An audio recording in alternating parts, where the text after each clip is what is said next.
네, 주파수 응답 특성에 대한 강의 이어서 진행하도록 하겠습니다. 오늘 주로 얘기할 것은 저희가 여러 번 설명했던 것들인데 이 밀러스 시럼에 대해서 조금 더 체계적으로 설명을 좀 해보도록 하겠습니다. 지금 보시고 계신 그림은 이제 인풋 쪽, 그러니까 인풋 아웃풋을 보통 왼쪽 오른쪽으로 나타나기 때문에 왼쪽을 인풋, 오른쪽을 아웃풋이라고 부르기도 하는데 그냥 조금 더 체계적으로는 여기를 1번 폴트, 그 다음에 2번 폴트라고 얘기를 할게요.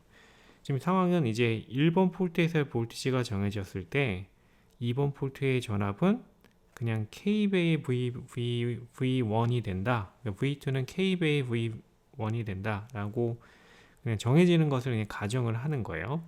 그리고 나서 그 사이에 이런 Z라는 임피던스가 하나 있습니다.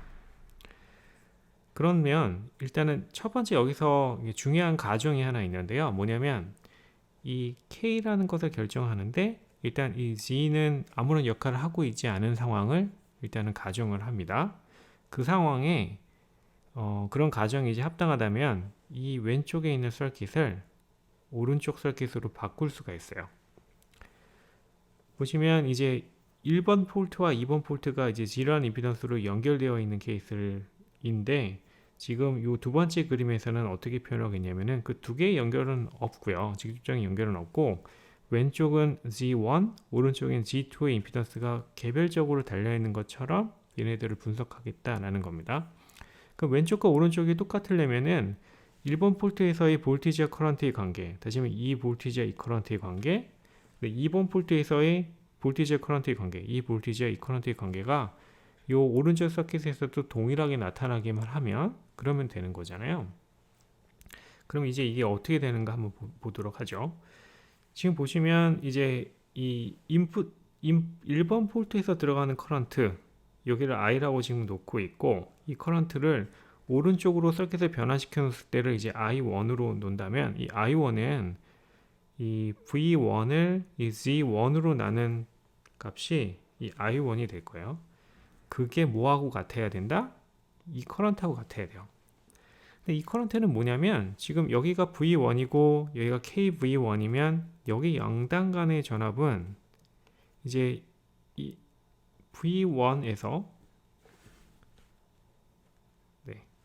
V1에서 KV1만큼의 뺀 전압이 여기 양당 간에 걸리는 거잖아요. 다시 하면 얘는 V1을 1-K를 곱한 요만큼의 전압이 걸린 거고 그러면 이때의 이 커런트 I라는 것은 이 볼티지를 이 임피던스 G로 나눈 거죠. 그래서 V1-KV1을 G로 나눈 게 1로 흘러가는 커런트 I가 되는 거고요. 다시 말하면 얘랑 같으려면은 일단 1번 포트 쪽에서는 이 커런트가 같아져야 되고 따라서 이제 이 커런트와 이 커런트가 같아져야 된다는 얘기입니다. 그럼 이제 이 Z1과 G의 관계가 나오는 거죠. 딱 이겁니다. 이 G를 1-K로 나눠준 게 G1이 되는 거예요. 요 G1은 얘를 1-K로 나눠준 것이다. 그 다음 똑같은 것을 아웃풋 쪽에서도 해주는 거예요. 아웃풋 쪽에서는 보시게 되면 이 아웃풋 쪽에서 이 I2라는 것은 여기 이제 KV1으로 지정이 되어 있는 거고 이 볼티지는요. 그럼 0과 KV1의 차이인 이 볼티지가 여기 걸려 있는 상황이고 이거죠. 그때 커런트 I2는 이 V2를 G2로 나눈 것에 결정됩니다. 그러니까 마이너스 KV1 over G2에 의해서 일로 흘러가는 커런트가 결정되는 건데 그 커런트가 뭐랑 같아야 된다? 이 커런트랑 같아야 된다는 얘기입니다. 그 커런트는 뭐였다? 이 볼티지가 G에 걸려 있을 때 커런트잖아요.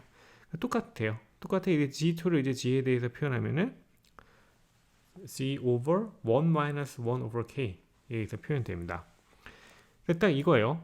이 왼쪽과 오른쪽의 볼티지 관계가 이런 식으로 define 되고 그러니까 K라는 개인을 갖고 인풋과 아웃풋의 관계가 이런 식으로 결정된다고 했을 때 인풋과 아웃풋 사이에 어떤 G라는 임피던스가 있다고 하면 걔는 이쪽에서 바라봤을 때는 이렇게 그 다음에 이쪽에서 바라봤을 때는 이렇게 된다라는 겁니다. 여기서 이제 사실 중요한 가정은 이거예요. 지금 요 Z가 요 K를 결정하는 데는 무관하다. 이게 사실 상당히 중요한 가정이고요. 요게 위반되는 경우들을 여러분들이 한번 사고 실험을 한번 해보십시오. 가령 이런 겁니다. 지금 여기 어떤 R1이 있고요. R2가 있어요. 여기 V1이 있고 V2가 있어요. 그러면 여기서 이쪽으로 바라본 임피던스는 사실 알죠. R1과 R2의 직렬. 그쵸? 그 다음에 뭐 V1이 뭐 0으로 간다 그러면 이쪽에서 V2에서 만약에 바라보는 저항이다 그러면 R1과 R2의 뭐 병렬 뭐 이런 식의 얘기를 할 수 있을 거예요. 그런데 여기서부터 여기까지의 게인은 어떻게 결정되죠? R1과 R2의 디바이딩 레이셔에서 결정되잖아요. 그쵸? R1 플러스 R2분의 R2. 이게 이 디바이딩 레이셔가 결국에는 K라는 값을 결정해 주는 걸 텐데, 이 경우에 이 K를 이용해서 이 R1이 어떻게 보이는지 이런 것들을 따져보면 말도 안 되는 값이 나오게 됩니다. 그 이유는 여기서는 이 R1이 K를 결정하는 데 영향을 주고 있기 때문이고, 이때는 이런 밀러스 시어럼을 이제 저희가 적용할 수 없습니다. 그런 단적인 어떤 반대되는 예를 여기서 보여드리고 있는 거고요. 근데 기억하셔야 될 건 이거예요. 이 G가 이제 어떻게 보이는가? 양쪽의 개인을 보고서 그 개인에 의해서 이 G가 이펙티브하게 어떻게 보이는지를 이제 따져주는 거죠. 이 밀러스 시어럼을 잘 기억을 하셔야 되고요. 기억을 하셔야 된다고 얘기했지만 사실 여러 번 다뤘기 때문에 이제는 뭐 제가 이렇게 말씀드리는 게 오히려 조금은 생뚱맞는 느낌이 있을 겁니다. 이그젬플입니다. 지금 보시면 이 앰프가 어떻게 구성되는지 이런 얘기는 하나도 없고요. 어쨌든 이 앰프가 하는 일은 마이너스 100의 게인이라는 얘기입니다. 지금 보시면 여기서 여기까지 이 볼티지 관계가 Vout은 그냥 마이너스 100의 VI입니다라는 것을 그냥 얘기해주고 있는 거고요. 그때 이 G가 1메가옴의 저항일 때 혹은 1피코페럿의 커패시턴스일 때 이쪽으로 바라본 임피던스는 이제 어떻게 됩니까? 뭐 이런 것들을 얘기하는 거예요. 네. 보시면 좀 전에 말씀드린 것처럼 이제 얘를 이제 이퀴벌런트 서킷을 바꾼다 그러면 여기서부터 여기까지의 이 앰프는 그냥 그대로 나요. 다시 얘기하면은 마이너스 100의 VI라는 볼티지 소스는 그냥 그대로 두는 거고요. 그리고 나서 얘를 바라본 임피던스를 인풋 쪽에서 바라본 임피던스, 그 다음에 얘를 바라본 임피던스 아웃풋 쪽에서 얘기를 해줘야 되는 거죠. 인풋 쪽에서 바라봤을 때 얘 이제 어떻게 되는가? 얘를 G1이라고 놓는 거고, 앞에 밀러스 시어럼에서 얘기한 것처럼 G를 1-K로 나눠준 게 G1이 되고요. 따라서 이게 만약에 1메가옴의 저항이라고 하면 여기 K가 이제 마이너스 100이니까 요 대충 한 10K 언저리로 G1이 떨어지는 거죠. 얘가 1메가였는데 실제로 이쪽에서 바라보는 인풋 임피던스는 10K 정도로 떨어진다는 얘기고, 그 다음에 이 G2는 사실 조금 의미가 없어요. 왜냐면 G2는요, 뭐 어쨌든 이쪽으로 바라본 임피던스를 셈한다 그러면은 앞에서 얘기한 거 G over 1 over K로 해서 1메가옴에 가까운 이런 저항이 만들어지는 건데, 사실 아웃풋의 볼티지를 우리가 정하는 입장에서 사실 얘가 하는 일은 사실 없거든요. 왜냐면 VI가 결정되면 이노드의 볼티지는 그냥 바로 결정돼요. 다시 말하면 이쪽으로 바라보는 임피던스는 이펙티브하게 0이기 때문에 사실 G2의 역할은 상당히 미비합니다. 그러니까 아예 없습니다, 사실은. 그리고 나서 이제 V6에서 V5까지의 게인을 구한다 그러면 얘가 디바이딩 되는 레이셔가 결정되죠. 이 R6가 있고 R6를 지금 10kΩ 정도로 놓은 상태에서 이쪽으로 바라본 임피던스가 1메가가 아니라 이제 10kΩ 언저리가 됐기 때문에 디바이딩 레이셔가 거의 2분의 1에 가까워진 것을 보시게 되고요. 그렇죠? 그 다음에 게인 마이너스 100이 곱해져서 아웃풋 시그널 볼티지가 만들어집니다. 이게 이 G라는 임피던스가 1메가옴일 때 우리가 얘기하는 거고, 지금 밀러스 시어럼에 의해서 이 저항 값이 상당히 작아진 걸 보시게 됩니다. 그러니까 임피던스가 상당히 작아진 걸 보시게 되고, 그 다음 케이스는 이제 1피코페럿의 커패시턴스를 다뤘을 때예요. 이제 어떻게 돼요? 1피코페럿의 커패시턴스로 이제 C1이라는 커패시턴스를 이제 바꿔서 꽂아 넣는 건데, 마찬가지로 이 G1의 임피던스라는 게 G over 1 K가 되는 거고, 그리고 이제 이 G가 뭐였냐면 이 G가 이제 커패시터로 바뀌었다는 얘기잖아요. 1피코페럿의 커패시터이고 이 1피코페럿의 커패시턴스의 임피던스는 1 over SC로 표현이 되는 거죠. 이렇게 놓는 겁니다. 그래서 1 over SC로 G를 표현을 하고, 그러면 1-K, 이게 101이기 때문에 마치 101C가 된 것처럼 보이는 거예요. 이 G1이요. 그쵸? 그래서 1피코페럿을 넣었는데 이제 얘가 101피코페럿, 거의 100피코페럿, 거의 100배가 된 커패시턴스로 보이는 게 인풋 쪽에서 바라본 게 되는 거고, 이제 아웃풋 쪽에서 바라본 커패시턴스, 얘를 아웃풋 쪽에서 바라봤을 때에는 이제 1-K분의 1이니까 이 K가 100인 상황에서 임피던스 별로 안 바뀌는 거잖아요. 커패시턴스도 별로 안 바뀝니다. 그래서 이때 C2는 1.01C로 원래의 커패시턴스 C랑 별로 달라지지 않은 것을 보게 되는 거죠. 그러면 이때 이제 뭐가 중요하냐면 이 C1이 1피코가 아니라 이제 100피코페럿에 가까운 값이 됐으면은 여기 로우 패스 필터가 하나 달린 거고, 로우 패스 필터의 커패시턴스 값이 상당히 커진 거죠. 그래서 우리가 셈하는 거는 이제 이 RC과 그 다음에 얘에서 새로 만들어져 있는 SC1분의 1이라는 요 임피던스 두 개에 의해서 디바이딩이 되는 것을 보게 되고, 그 디바이딩 된 VI를 먼저 구한 후에 그 다음에 그러니까 디바이딩 레이시오가 이렇게 되고요. 그 다음에 거기에 마이너스 100을 곱하기만 하면 아웃풋 볼티지가 만들어지는 거잖아요. 그래서 보시면 이제 로우 패스 필터가 확실하게 달려있는 것을 보시게 됩니다. 네. 그리고 그때 3dB 프리퀀시라는 것은 지금 타임 컨스턴트 RC를 구했기 때문에 그 타임 컨스턴트 RC 값에 의해서 3dB 밴드위스, 로우 패스 필터의 3dB 밴드위스를 구하게 되고, 지금 뭐 한 대충 요 정도 157.6kHz가 됩니다 라는 것을 보게 됩니다. 결론적으로 보시게 되면 밀러 효과에 의해서 이제 그런 앞에서 인풋과 아웃풋을 브리칭 해주는 브리칭 R은 저항값이 상당히 줄어든 걸 보시게 되고, 여기 이제 커패시턴스로 되어 있다는 커패시턴스 값이 급격하게 커진 것을 보시게 됩니다. 인풋 쪽에서 바라봤을 때 그러한 결론을 그냥 이 두 개의 스테이먼으로 이제 정리를 하고 있고요. 제일 중요한 거는 이거에 항상 제일 많이 보는 거는 커패시턴스가 있을 때 1-K배만큼 돼서 커패시턴스가 증폭되는 현상, 이게 저희가 가장 눈여겨보는 지점이죠. 뒤쪽에서 이것을 이용할 거기 때문에 그냥 밀러 효과에 대한 얘기를 그냥 다시 한번 정리한 거고요. 이것을 뒤쪽에서 좀 이용해서 이야기해 보도록 하겠습니다. 저희가 OC-타워 할 때 이제 저희가 그냥 커먼 소스 앰플리파이어의 이퀴버런스 서킷을 지금 보여드리고 있는데, OC-타워 할 때 얘가 보는 저항, 그 다음에 얘가 보는 저항 해가지고 타임 컨스턴트를 구한 다음에 이제 주파수 응답 특성에서 3dB 밴드위스를 추정했던 거, 그게 지난 시간에 저희가 했던 내용이고요. 이거를 우리가 심플하게 이제 밀러 멀티플리케이션, 밀러 시어럼을 적용한 그는 이퀴버런스 서킷으로 바꾼다 그러면은 지금 보고 계신 대로입니다. 즉 인풋 쪽, 그러니까 여기가 인풋이고 여기가 이제 아웃풋 쪽이라고 했을 때 그 인풋과 아웃풋을 브리칭하고 있는 게 이 CGD잖아요. 그럼 이제 이 CGD를 가지고 이 C1 그 다음에 C2를 각각을 나눠서 표현을 해주는 거예요.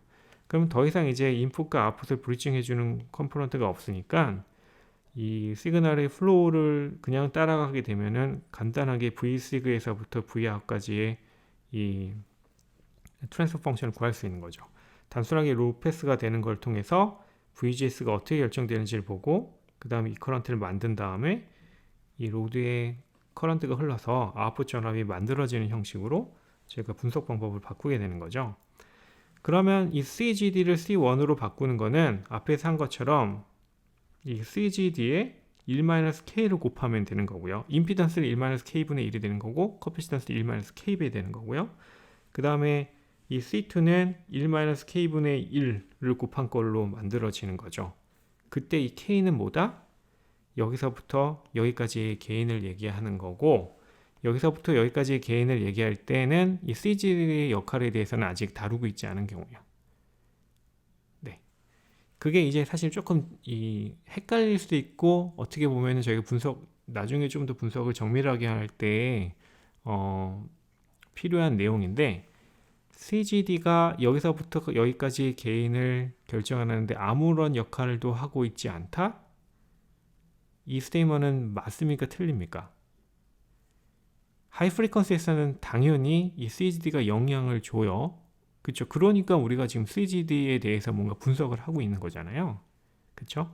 근데 우리가 이 3dB 밴드위스 정도를 추정하는 그 레벨까지 따는 데 있어서 이 CGD가 이제 밀러 멀티플리케이션 되는 것을 따져줄 때에는 지금 보시면은 이 CGD가 개인을 결정하고 있지 않은 것처럼 얘기를 합니다. 그게 전체 이 계산에 있어서 얼마나 오차를 만들어내는가, 그게 사실 큰 오차를 만들어내지 않기 때문에 이 방법을 저희는 그냥 고수하게 됩니다. 한번 보도록 할게요. 지금 이제 좀 전에 이제 얘기한 것들을 그냥 그대로 분석에 옮기게 되면요. 지금 낮은 미드밴드 프리퀀시에서의 게인을 생각해 보시면 여기 이제 VGS가 있을 때 GM-VGS가 있고 그 커런트가 RL 프라임에 흘러서 이제 아웃풋 볼티지가 VGS 곱하기 마이너스 GM RL 프라임에 되는 거잖아요. 다시 하면 V1 이 VGS이고 얘가 이제 V2가 되는 겁니다. VGS 곱하기 마이너스 GM RL 프라임이, 그 다음에 V1과 V2의 V2가 VGS 곱하기 마이너스 GM RL 프라임이고, 그럼 K가 앞에서 우리가 얘기했던 K가 마이너스 GM RL 프라임이 된 것을 지금 보고 계신 거예요. 이 K를 여기다가 이제 각각 대입을 해주는 거죠. 그랬을 때 이제 C1은 CGD 곱하기 1 플러스 GMRL 프라임이 되는 거고, 그 다음 GMRL 프라임이 충분히 크다면 얘는 무시하고 C2는 거의 CGD에 가까운 값이 될 겁니다. 그걸 여기다 그냥 지금 옮겨 놓은 겁니다. 요 C1은 CGD의 1 플러스 GMRL 프라임이고, 그 다음에 이게 인풋 쪽에서는 이게 끝이에요. 근데 아웃풋 쪽은 뭐 로드 캡이 있고 C2가 있다고 했을 때 로드 캡은 사실 상당히 큰 캡일 가능성이 좀 있고요. C2는 별로 거기에 비해서는 C2는 크지 않은 캡이 될 거기 때문에 이 C2의 영향은 사실 미비할 거예요. 인풋 쪽에서 어떻게 변하는지를 저희가 유심히 보는 겁니다. 인풋 쪽에 있는 캡이 이제 CGS와 CGD가 이런 식으로 밀러 멀티플리케이션 된 용 캡에 의해서 만들어지게 되는 거고요. 그래서 VGS가 이제 결정되는 과정을 보시게 되면 Vsig가 Rsig와 이 캡에 의해서 인풋 캡 Cin에 의해서 로페스 필터링 되는 것을 보시게 되고, 그냥 심플하게 이제 얘 Cin의 임피던스를 1 over Scin이라고 표현한다 그러면은 지금 보시는 식처럼 임피던스에 의한 디바이더를 만들게 되는 거죠. 그래서 Vsig가 VGS로 바뀌는 게 이제 이런 식으로 표현이 되고, Scin을 분자 분모에 다 곱하게 되면은 이런 식으로 표현이 되고, 다시 얘기하면은 이러한 폴이 하나 있는 1 over Rsig와 Cin의 곱에 의한 폴이 하나 있는 것으로 이 시스템의 트랜스퍼 펑션이, 그러니까 Vsig에서부터 VGS까지 이 트랜스퍼 펑션이 만들어지게 돼요. 그러면 만약에 이제 이 아웃풋 쪽에서로 이게 전달되는 것을 보시기에는, 만약에 아웃풋 쪽에 캡이 거의 없다, CL이 거의 없고 이쪽 캡은 무시할 수 있다 그러면 아웃풋 볼티지는 그냥 여기에 이 지금 구한 VGS에 이 RL GM 죄송합니다. 잘못되어 있네요. 여기 GM VGS입니다. GM VGS이고요.